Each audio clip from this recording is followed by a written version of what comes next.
Hello, my name is Mary Ann Rose and I'm with the Pesticide Safety Education Program. This presentation is an introduction to agronomic weed management. It's designed to be helpful if you're studying for the Ohio's commercial pesticide agronomic weed test, so that would be commercial category 2C, but also to be helpful if you're studying for the private category 1.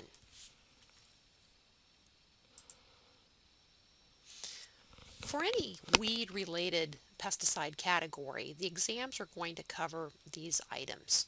Some basic weed management concepts, specifically herbicide concepts and some of the terminology that it goes along with herbicides.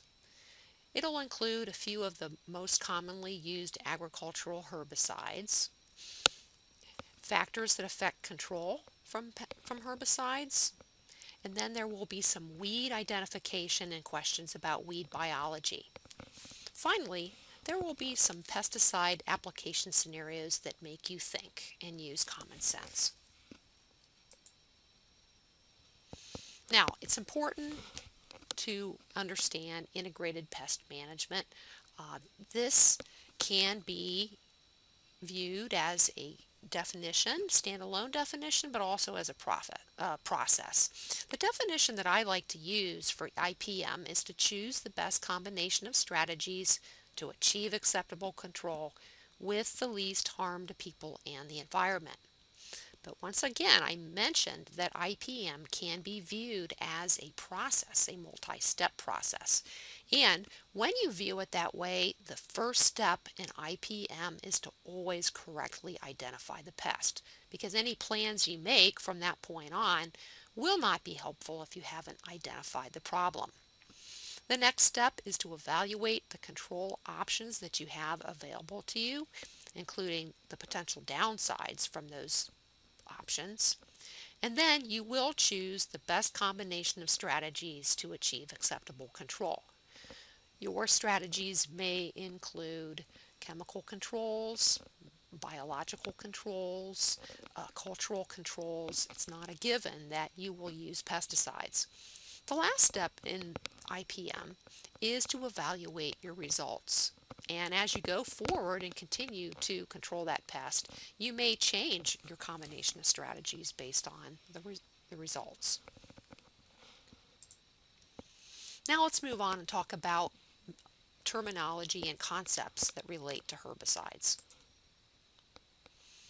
When we talk about activity, there's two types, foliar and soil activity. A foliar active herbicide is taken up by the foliage or the leaves. It may not move very far in the plant, sometimes it does, but the given is that it is taken up by the leaves. Soil active materials are taken up through the soil either by the roots or by the young germinating plant. So you can have a pre-emergence herbicide that's soil active or a post-emergence herbicide that's taken up through the roots of existing weeds. There are some herbicides that have both foliar and soil activity. Soil residual is an important concept with soil applied herbicides. All pesticides, I should say all herbicides that have residual are going to persist in the soil either months but sometimes even years. So the length of the residual control can vary a great deal. There's another term that's important to know. It's carryover. This is actually kind of a negative term. It refers to residual that may carry over into a subsequent crop or rotation, into a second season. And the implication is that the carryover of the herbicide can injure the subsequent crop or rotation. Now, how long soil active herbicides persist?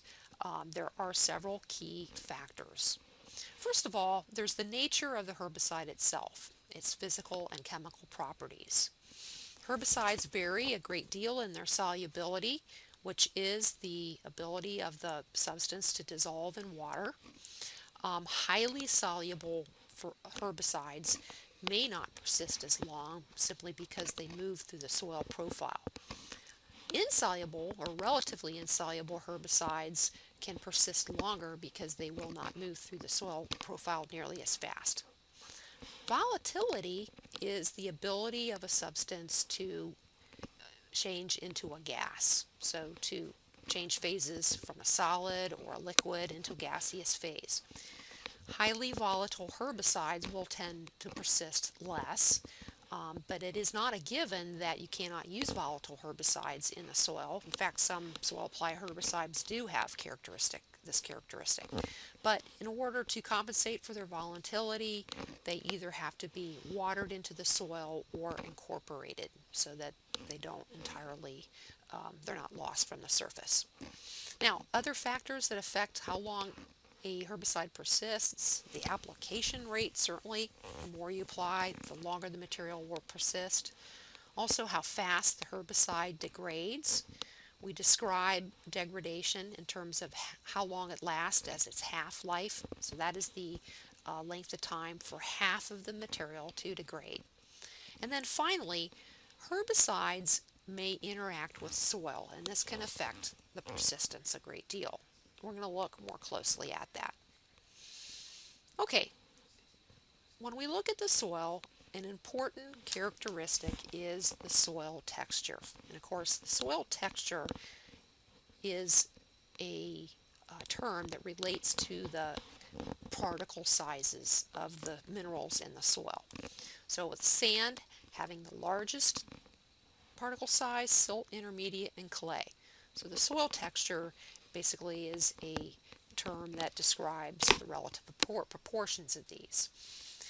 Now, the capacity to bind herbicides has a great deal to do with the soil texture because the clay, the finer particles, have much more surface area to interact with the herbicide chemistry.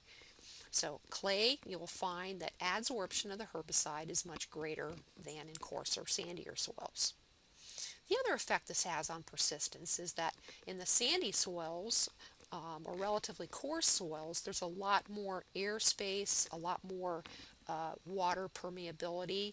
So the capacity for water to move through the soil is much greater. We call that leaching, downward movement through the soil profile. And of course, if a herbicide is soluble, it will be carried away with the water. So that's going to affect persistence of the chemical. Now, soil organic matter, note my very technical explanation, the remains of dead things in the soil. That's essentially what organic matter is. It also has the capacity to adsorb herbicides. Now, not all herbicides are subject to adsorption. It does depend on the chemistry.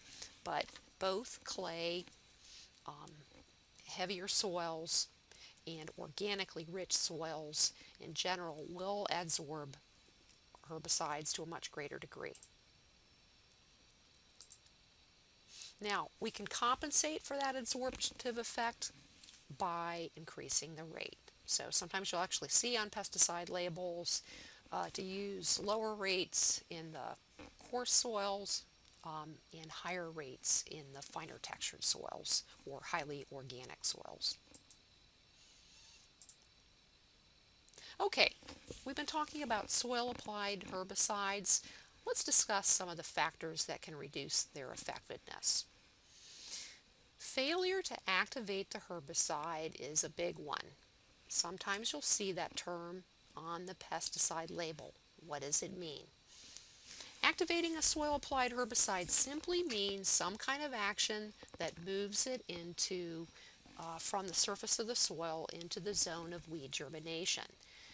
Rainfall typically will accomplish this. With agricultural herbicides, sometimes shallow tillage is used as well. But it just has to move the herbicide down into a half inch or so where the weeds germinate. Also, activation protects the herbicide from loss from the surface. Now, another factor that can be a problem is if you make a soil herbicide application when that soil is saturated or frozen. So what the scenario here is that it will sit at the surface of the soil. It will not move down into the soil where the weed seeds are germinating. And if you happen to have a heavy rain, it can be lost from the surface of the soil. It will run off. This third item, we've already talked about how when herbicides bind strongly, or adsorbed is the other term we use to describe that, to the organic matter in clay, this can reduce the activity of the herbicides on the weed. And of course, we can use rate often. We can increase the rate to compensate for that effect. Finally, soil pH also can affect the herbicides and whether they work well or not. Some herbicides, they are more active and more available for weed uptake as the pH is increased. Not all herbicides have this susceptibility to pH, but a couple examples: atrazine, much more available at pH around 7, and also similarly the sulfonylureas, with one example being chloromuron ethyl. So the other consideration with these herbicides is that carryover effect can be increased when the pH is high. Here's just a few examples of some of the soil applied residual herbicides. Now, some of these have some foliar activity, but they are predominantly soil active herbicides. So atrazine, allichlor, metolachlor, all of these materials have been around for years and are commonly applied soil herbicides. Okay, the next herbicide concept I'd like to talk about relates to the timing of the application. Pre-emergence herbicides and post-emergence herbicides are two terms you need to know. The classic definition of these terms relates to weed emergence. Pre-emergence, this is a material that has to be used before the weeds germinate. What happens is, as the seed begins to germinate in the soil, it takes up the herbicide and it's killed before it actually emerges through the soil. Naturally, these are all soil applied materials, and they all have to have residual control persisting at least for some months, perhaps longer, or else they wouldn't be very useful. Now, the post-emergence herbicides are used after weed emergence, so they're used on existing weeds. These can be absorbed both through the foliage or through the roots in the soil, or both. Okay, so that was the classic definition of pre-emergence and post-emergence. It refers to the timing of the weed seed emergence. There's another way that these two terms are used in mostly agronomic crops. You will see this on agronomic pesticide labels as well, where the timing relates to the crop. So in this case, the pre-emergence herbicides, that's any material that's used before crop emergence. It's possible in this case the weeds already may be up. And then post-emergence is a material that's used after the crop is up. There's a whole lot of terms you will see on agronomic weed control labels. So pre-plant, it's used before the crop's planted. Pre-emergence, once again, before the crop emerges.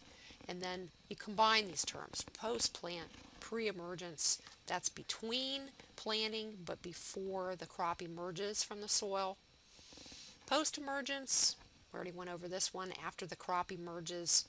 Pre-harvest, applied to a standing crop but before the harvest. And then the final term that's often used is a burn down. A burn down application is made to kill weeds prior to crop emergence. It's a foliar application made to kill weeds prior to crop emergence. So that's a lot of different terms that you may see on the pesticide label. And in this case, once again, the common agronomic usage of the pre and the post refers to the crop.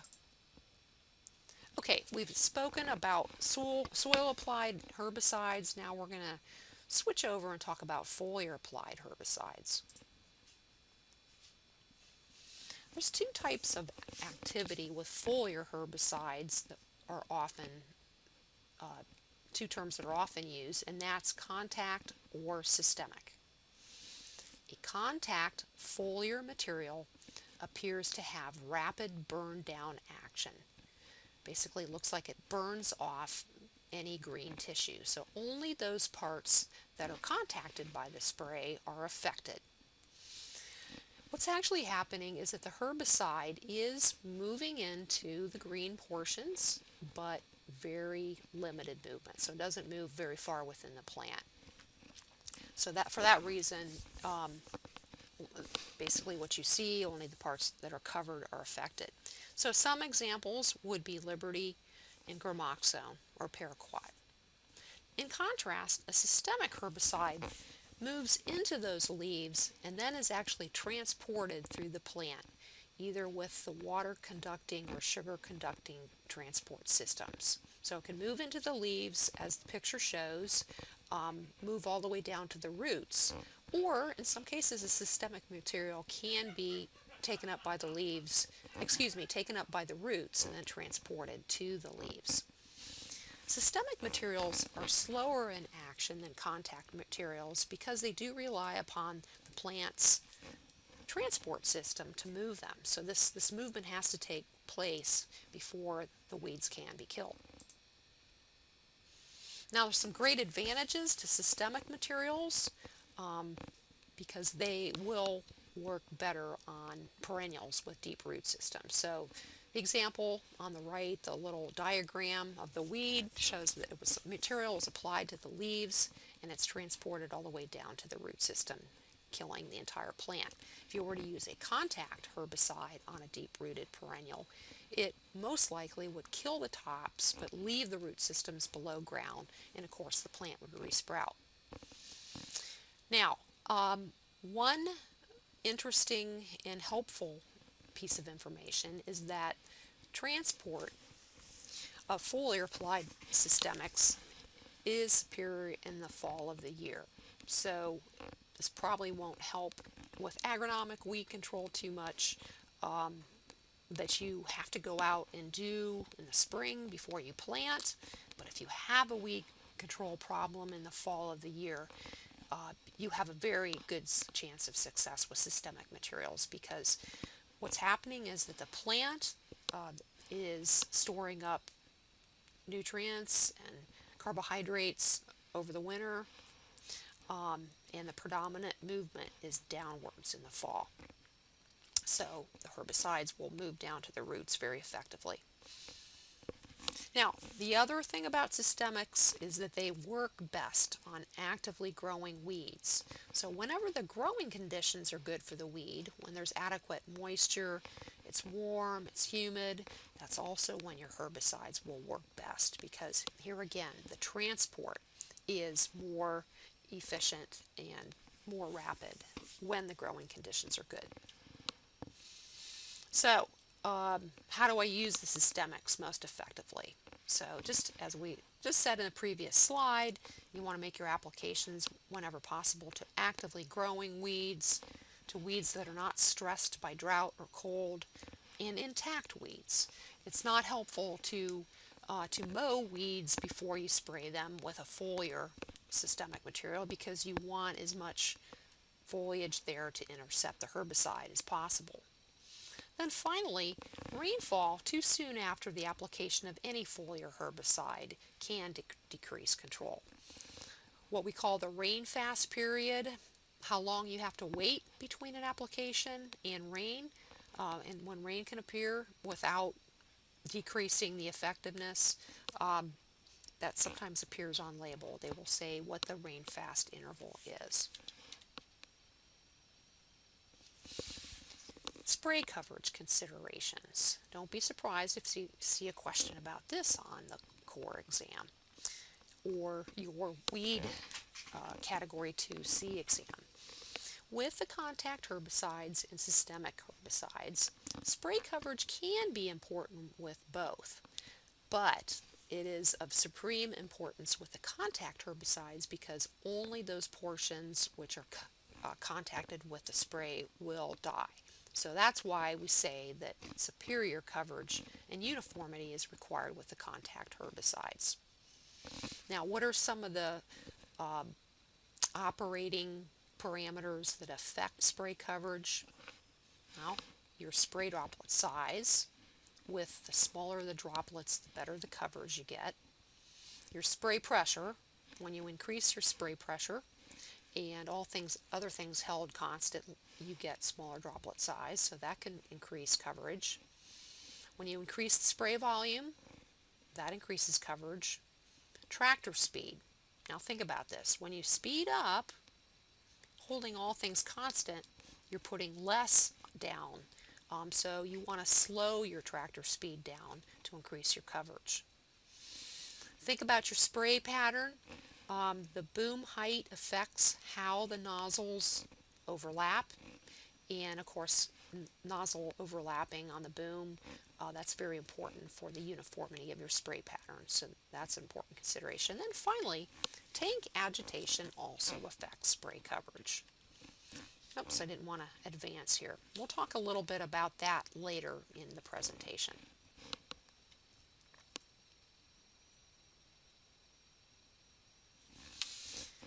Weed factors also affect control. Weeds have something called a cuticle, which is the protective layer. Just like our skin protects our bodies, the weed leaves have cuticles, and the thickness of that cuticle affects how readily the herbicide can penetrate the leaves. Also, the leaves that have waxy coatings and a lot of leaf hairs, it's more difficult for the herbicide to penetrate in those cases. A good surfactant will help penetrate hairy and waxy leaves a great deal. Already mentioned, if the weeds are stressed, this is going to affect control. And then finally, the weed size, stage of growth, and the time of year can have a critical effect. You might think that this is not something well, you might think this is obvious, that smaller weeds are easier to control than larger weeds. But the problem is that farmers often forget this. Now, if you do have weeds out in the field that are larger than you would prefer, using a systemic herbicide will probably give you a better chance of control than a contact. But once again, what the agronomist will tell you is that you should get out there and scout your field and make sure that you aren't making your applications when the weeds are too big, because it's very important for helping manage weed resistance. Our agronomist, our weed scientist agronomist, just says give weeds the finger. And here, this is what he's saying: get out in the fields and scout, because especially with a problematic weed like Palmer amaranth, you just may not be able to achieve control once those weeds are greater than 6 inches. This label really points out the importance of weed size. At the highest labeled rate of 29 fluid ounces per acre, what this label is telling you is that it's only going to be effective on Palmer amaranth when it's 4 inches or less. At the lower labeled rate, 22 fluid ounces, it's not recommended because it won't work. Okay, I think we've stressed weed size enough.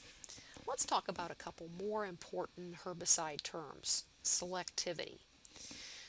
A selective herbicide kills one type of weed or another, and the primary basis for selectivity is whether the weed is a grass or a broadleaf.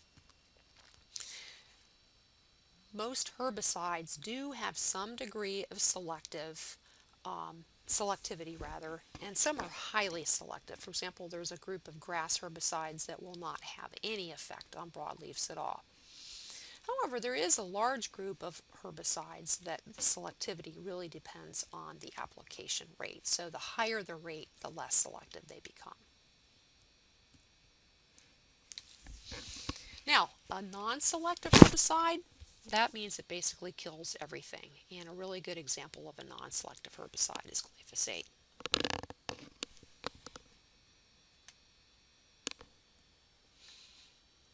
I'd like to talk a little bit about glyphosate because it is so commonly used. really in all different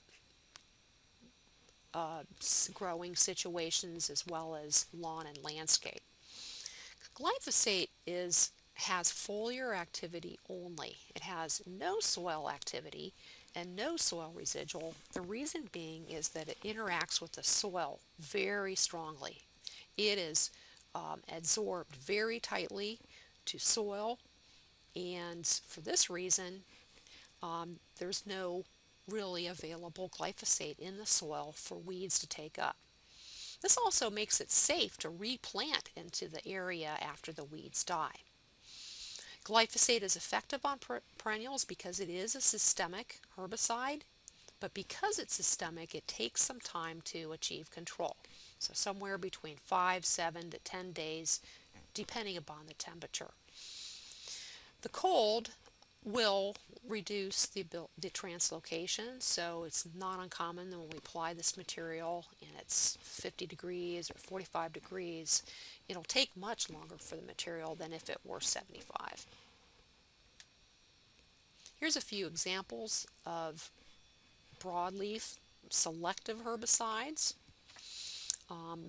The 2,4-D amine and ester, dicamba, triclopyr. Drift is a major concern with these example pesticides and really with all of the selective broadleaf materials because most of our ornamentals are broadleafs and most of our desirable crops that are easily injured are broadleafs as well. Let's look at some of the factors that influence drift. Pesticide chemistry is a major factor. Volatility, this is the ability of a chemical to turn into a gas. And of course, the volatile chemicals are greatly more likely to have drift problems, but that's not to say that a material has to be volatile in order to have drift problems with it. We can most definitely get drift of the droplets as well. They don't have to be a gas.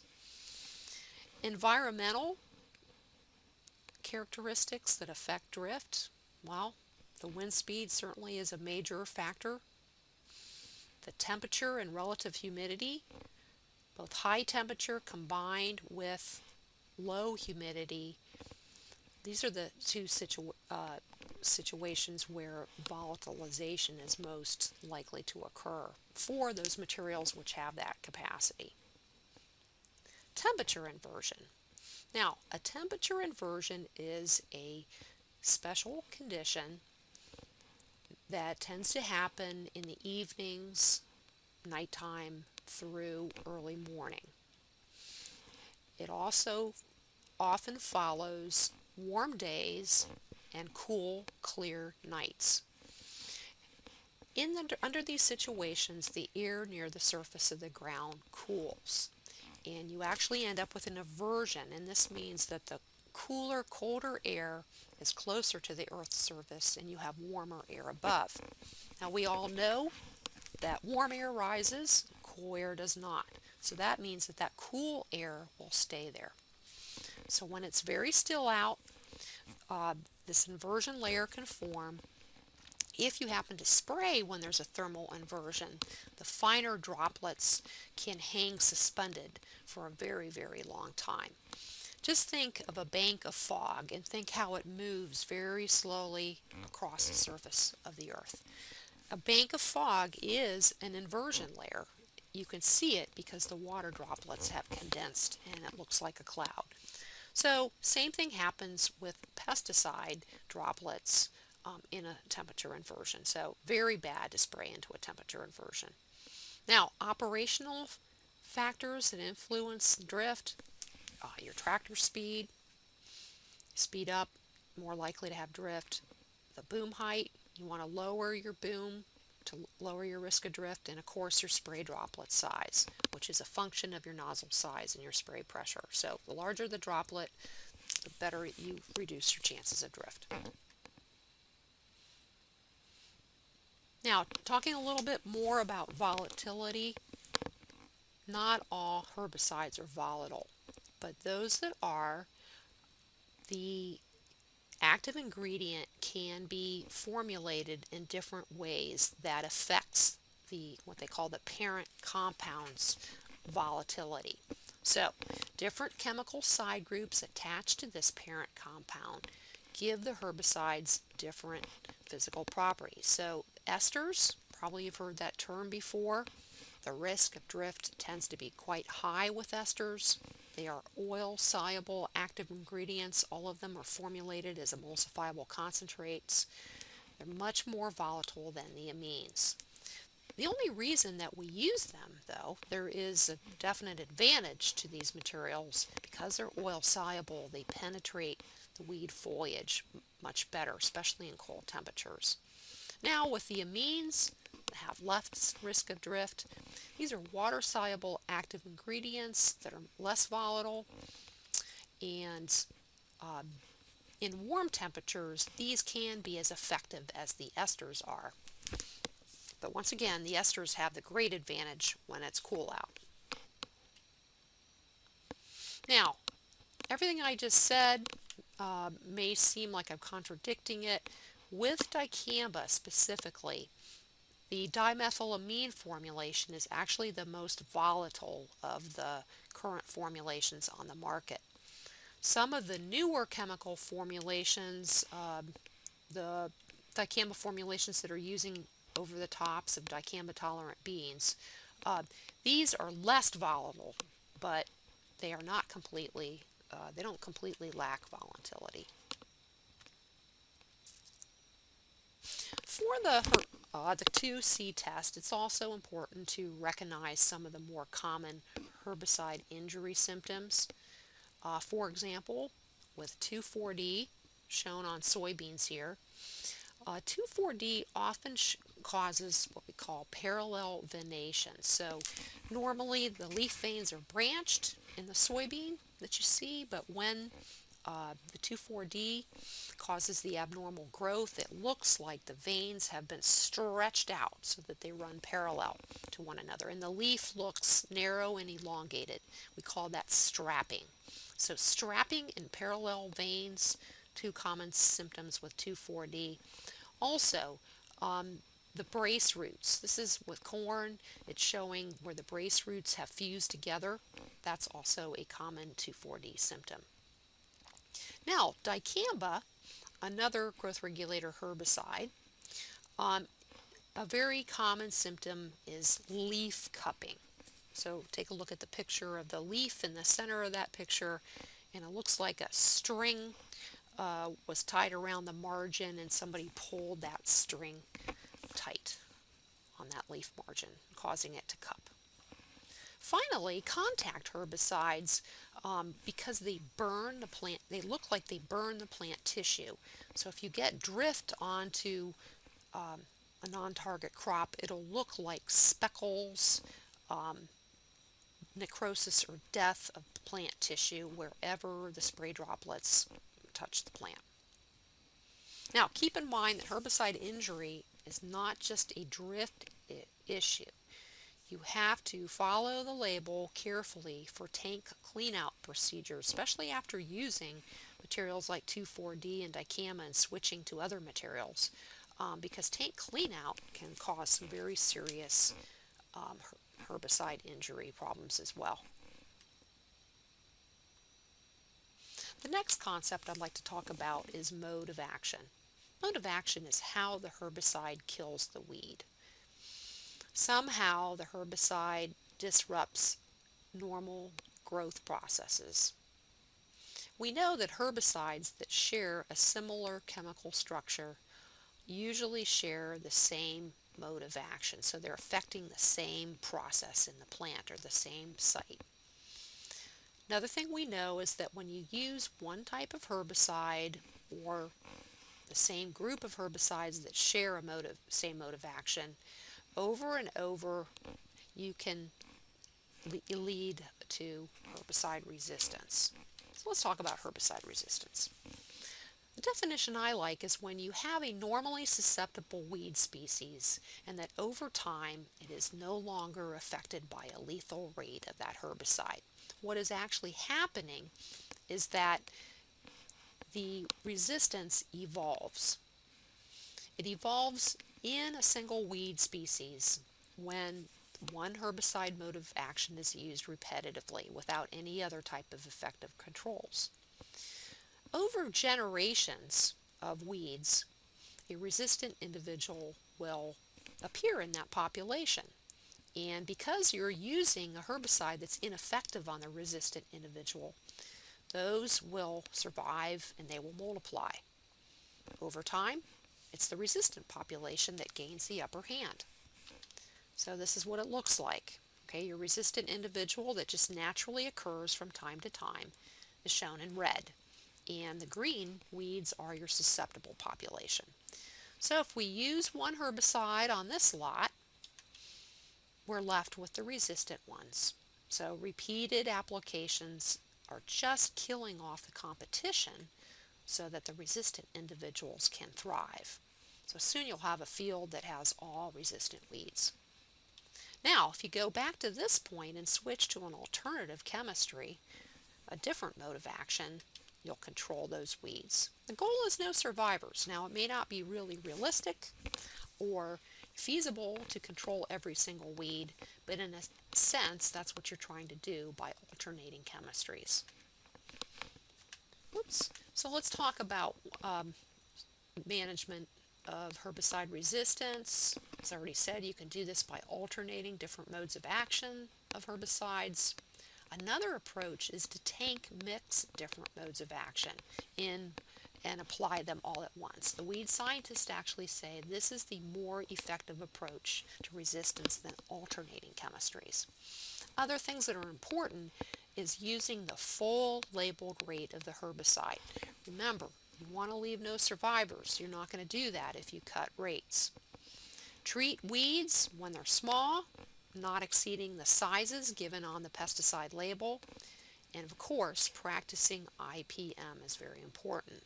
Remember, not all control measures involve chemicals. Tillage, crop rotation, these can be effective ways of managing pesticide resistance. Now, the manufacturers are making it easier to select herbicides by their mode of action class because they're indicating it as group numbers on the front panel of the pesticide label. So for example, Roundup, it's group 9, and that indicates its mode of action class. And then Valor soybean herbicide is another example. It's actually a combination product that has two different mode of action groups in one product. I'm going to continue on for a few slides that cover a few more terms related to herbicide use. Synergism describes when two pesticides used together are more effective than expected. So think of 2 plus 2 equals 5. Okay? Antagonism is the opposite.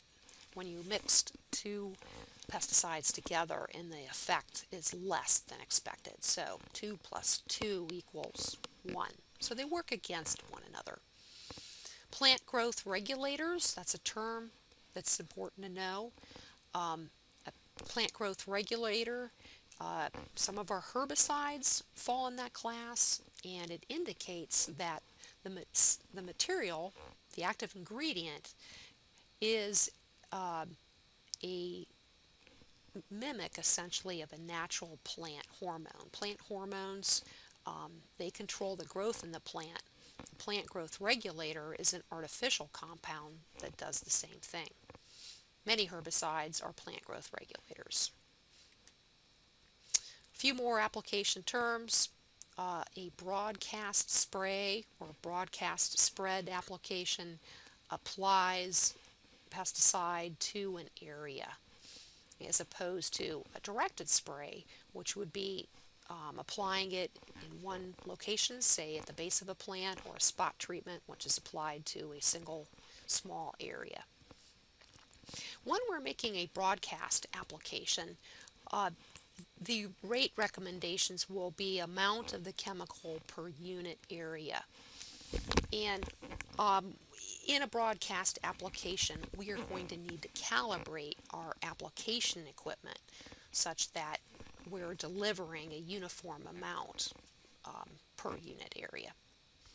Now, an overtop application, this implies that the material can be used safely over the top of the crop or the desirable plant. So we talk about an over-the-top application of herbicide over a ornamental ground cover, or an over-top application of dicamba over the top of dicamba-tolerant soybeans. Now I'd like to talk a little bit about pesticides, how they move in the environment. The strongly preferred place for herbicides to go is to the target. That's really what we want to do. We want to deliver the pesticide to the target. And once they reach the target and they do their job, we want them to go away. Nobody wants a pesticide to accumulate or persist for eons in our environment. We want them to break down by various chemical or biological processes. So, undesirable ways that pesticides can move in the environment include drift. So drift is moving on air currents. So it can be either volatilization as a gas or as droplets. Runoff is movement through, movement across the surface of the land. So movement that can eventually reach lakes and streams and rivers. That's a problem. Leaching, moving through the soil profile downwards. Problem here is if the pesticide reaches groundwater or perhaps shallow wells. And then finally, erosion is the movement with soil particles. So a herbicide that adsorbs to soil strongly would then have the ability to move with the particles.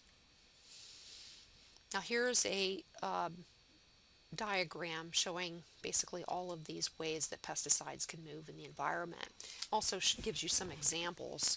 So materials that can leach include atrazine, metribuzin, lasso.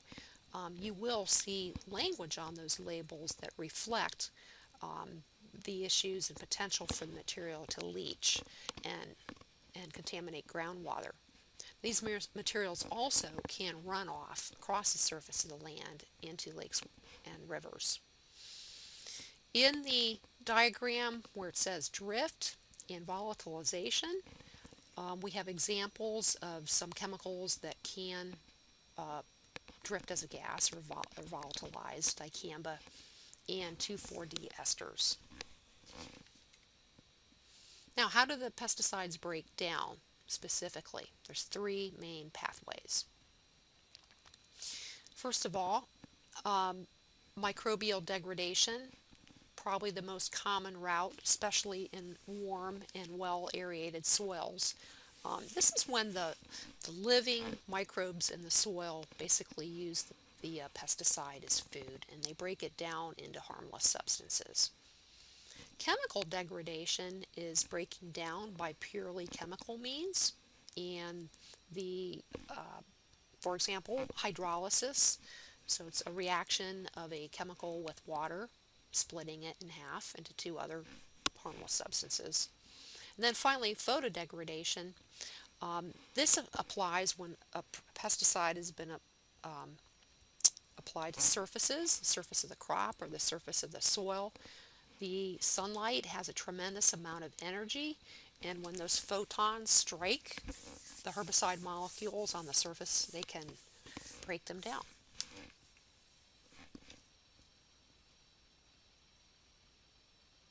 Okay, for the rest of my presentation, I am going to cover weed biology and identification of some key agronomic weeds. Because herbicides tend to be selective for either grasses or broadleaves, I should say some herbicides are selective for either grasses or broadleaves, it's important to know that basic difference. Grassy weeds, when they emerge from the soil, have a single elongated seed leaf. Broadleaves all have two true seed leaves. Grass plants have leaf blades that are basically elongate, rather narrow in shape. One very key identification feature of those leaves is that the veins are arranged in parallel fashion. The veins are the conducting elements, so that's what transports the water and nutrients in the plant. So once again, arranged in parallel fashion. There's one look-alike weed that it's important to know about. Look-alike with respect to grasses. Sedges are a different botanical family from the grasses, and they do have elongated blades essentially, and the veins are arranged in parallel fashion. But what's different about the nut sedges is that the shape of the stem at the base is distinctly triangular in shape. Also, the leaves are arranged in threes. There's also not very many species of sedges in Ohio. Yellow nut sedge, a perennial, is probably the most common. Kind of light yellow-green foliage, and also grows from little bulbs in the soil. We call them nutlets. Now, broadleaf weeds, in contrast, their leaves are very diverse. It's hard to generalize with broadleaf weeds what the leaf shape is, but one thing we can say is that the leaf vein arrangement is always going to be branching, never parallel. Some of the broadleaf plants have very showy flowers, but that's not a given either. Now, the life cycle of the weed, there's three key life cycles we'll talk about in a minute. The reason it's important to know about weed life cycles, annuals, perennials, biennials, is this can have important implications for weed management. All annuals reproduce by seed only, and they're going to die after they reproduce. The individual annual weed is typically easier to control than a perennial weed, but herbicide resistance is much more common in annuals because it's a more rapidly producing plant, sometimes producing very large quantities of seed. So when you have a population that's reproducing much faster, you're much more likely to have resistance develop. Now with perennials, they reproduce by seed but also from below ground storage organs that store energy from one year to the next. And herbicides that are able to get down into the root systems are going to do a lot better job on perennials. All right, let's look at the annuals, biennials, and perennial life cycles. A summer annual germinates when the soil begins to warm up in the spring. It blooms, sets seed, and die before frost at the end of the season. Winter annual, a little bit different life cycle, germinates when the soils begin to cool down in the fall, and then it survives as a small plant through the winter. When it warms up in the spring, it goes through its life cycle very quickly. It throws the bloom stalk, sets seed, and dies. Now, a biennial seems a little bit like a winter annual, but it is not. It is genuinely a 2-year life cycle. The biennial can germinate as a seed anytime during year 1. And during the first year, it is going to be purely vegetative. It cannot reproduce. It's going to form a low-growing circle, sometimes called a rosette of leaves, and it's going to store up energy in a taproot. Think like a carrot. It has to go through a winter season, has to experience a chill season before it can actually go into reproduction. So that second year, that plant will then flower, set seed, and die. So that's a biennial. Let's look at an example of a biennial, a true biennial. The upper left shows the first season, the basal rosette. You will not get any flowers that first year, but during this first year, the plant is storing up a lot of energy into the tap roots, seen in the lower picture. So wild carrot is a close relative of the cultivated carrot. In the second year, shown on the right, the plant will flower, set seed, and die. Poison hemlock is actually a relative of wild carrot. We're seeing this uh, really much more commonly in Ohio, especially along the roadsides.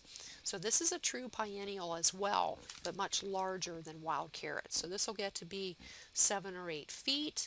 Um, all parts of the plant are poisonous. So if you do see this plant, you want to carefully protect yourself if you're trying to remove it. The stems have these characteristic purple splotches on them. That's another key identification characteristic. Now, the third type of life cycle is a perennial, which of course will come back year after year, either from its underground root systems or for woody portions of the plant. So you can have woody perennials or you can have herbaceous perennials, which die back to their roots each year. Now, we'd like to look at some common agronomic weeds. We'll move into these different categories.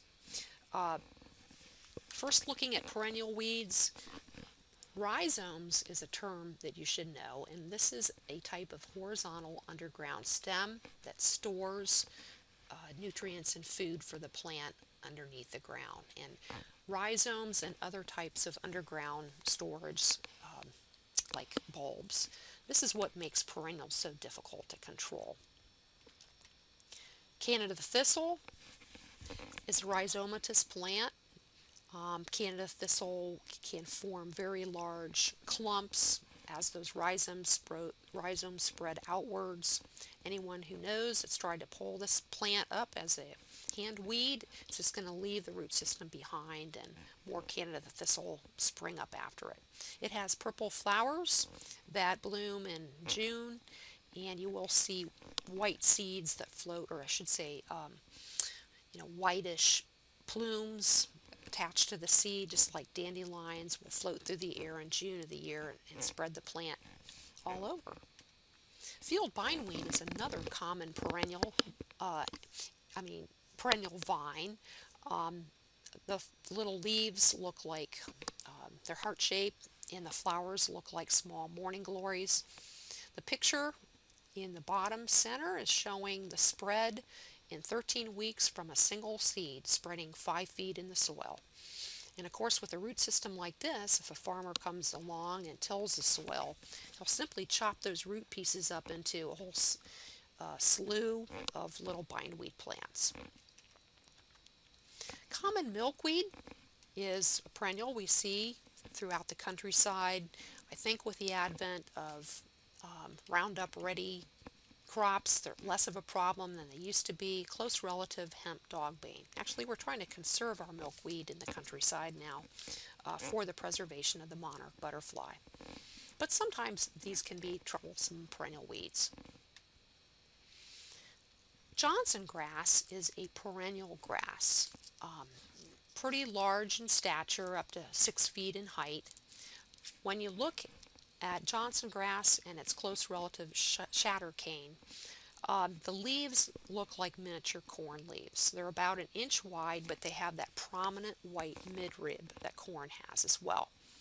Now, this grass also spreads by rhizomes as well as seed.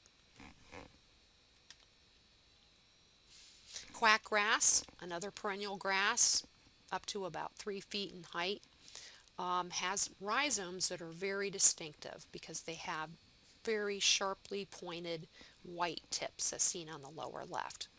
The blades of grass are elongated, sometimes a foot or more in length, and have kind of a twist in them. And the seed head is shown on the upper right. Those were perennial grasses. Now let's look at a small group of summer annual grasses. There's several common foxtail species in Ohio, giant foxtail being the largest, 3 to 7 feet in height. Has light green leaves, and of course the name foxtail is a good description of what the seed head looks like. It does look like a little tail. Barnyard grass is also a common summer annual grass. Gets up to about 4 feet in height. All parts of the plant are the leaves and the stems, that is, are smooth, the actual seed head shown on the left is rather bristly looking. Now, shattercane is the close relative to Johnson grass, but it's an annual, does not have rhizomes. This gets quite tall, and once again, this one looks like corn, but the leaves are not quite as wide, 1 to 2.5 inch wide blades with the prominent white midveins. Shattercane has large seed heads of reddish seeds, and the reason it's given the name shattercane is that when they mature, they shatter from the stalk very readily. Now let's look at some common summer annual broadleaf weeds. Burr cucumber is related to gourds. It's in the gourd family and has tendrils just like other gourds and cucurbits have. Morning glory, related to the ornamental morning glory, a vining weed with purple flowers. Velvet leaf. Velvet leaf has heart-shaped leaves, just as the name would imply, velvety or quite hairy, yellow flowers, and kind of distinctive seed capsules as shown in the bottom center. There are problems with pesticide resistance in this weed, so very common weed in agricultural fields. As are lamb's quarters. Lamb's quarters, one of the distinguishing characteristics is that whitish bloom, it's called, seen in the new growth. You could see it in both pictures. There really isn't another weed that looks exactly like lamb's quarters. Common ragweed. This is the one that people with hay fevers would rather avoid. 1 to 4 feet in height with very finely divided, almost ferny looking leaves. Giant ragweed is a much taller member of the same family, 4 to 8 feet in height. The leaf is distinctively lobed, sort of 3 lobes. We'll look at a group of pigweeds. Redroot pigweed. This is the one that most of us are familiar with because the other two are more recently come into Ohio. So the root and the lower stem are red, and the hairs are found on the stems and the leaves. So the whole plant is pretty much hairy. The seed head is rather compact compared to the other pigweeds, 6, 8 inches, something like that. And the leaves look kind of crinkly to me and are hairy. Now, we're going to compare redroot pigweed to Palmer amaranth, which is a weed we're trying to eradicate from Ohio. It is exceedingly difficult to control because it is resistant to a lot of herbicides. Redroot pigweed on the right to me looks more crinkly and it's hairy. Palmer amaranth, the leaves are kind of more diamond shaped and more pointy. No hairs. Also, the petioles, the stems that attach the leaves to the main stem, are much elongated in Palmer amaranth. And finally, the seed head is very long. That's very different from redroot pigweed. This one, for example, is almost a yard long. If you see this in your field, you want to get it out. If necessary, go in the field and hand weed it. That's how bad a weed problem it is. Put the weed into especially if it's showing the seed heads, put them in a plastic bag. Don't carry it out of the field without bagging it because you might just be spreading the seeds around. Now, water hemp, this is another pigweed. It's not hairy. When you compare the leaf shapes with Palmer amaranth, the water hemp has a much longer, narrower leaf compared to the kind of diamond-shaped leaf of Palmer amaranth. Also, the petioles, in comparison to the leaf length, are not as long.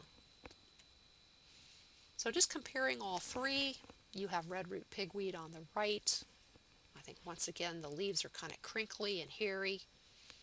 Common water hemp in the center, a much more elongated leaf, and then Palmer amaranth on the left, more a almost diamond shaped leaf, or a spade shape, I think you could say. Just to mention that there are also winter annuals, weed problems, henbit, uh, common chickweed. These are actually more landscape examples. But the one weed that can behave as a winter annual or a summer annual that is a very big problem in agriculture is mare's tail. This is probably the number one weed problem in ag because of its resistance to pesticides. Mare's tail starts when it's young, kind of the spiky looking little weed at the top left corner, and then it begins to elongate and forms the seed heads. If you look at that bloom stalk on the right, that is a very good picture of what mare's tail looks like when it's mature. It has a bunch of tiny little flowers on the bloom stalk, and that's the reason why they call it mare's tail or sometimes horseweed, is because that bloom stalk is somewhat resembles the mare's tail. Okay, this brings me to the conclusion of this presentation. I'd just like to mention that there are some free weed ID apps that can be downloaded from the OSU Weeds website. So if you're interested in this, suggest you check it out.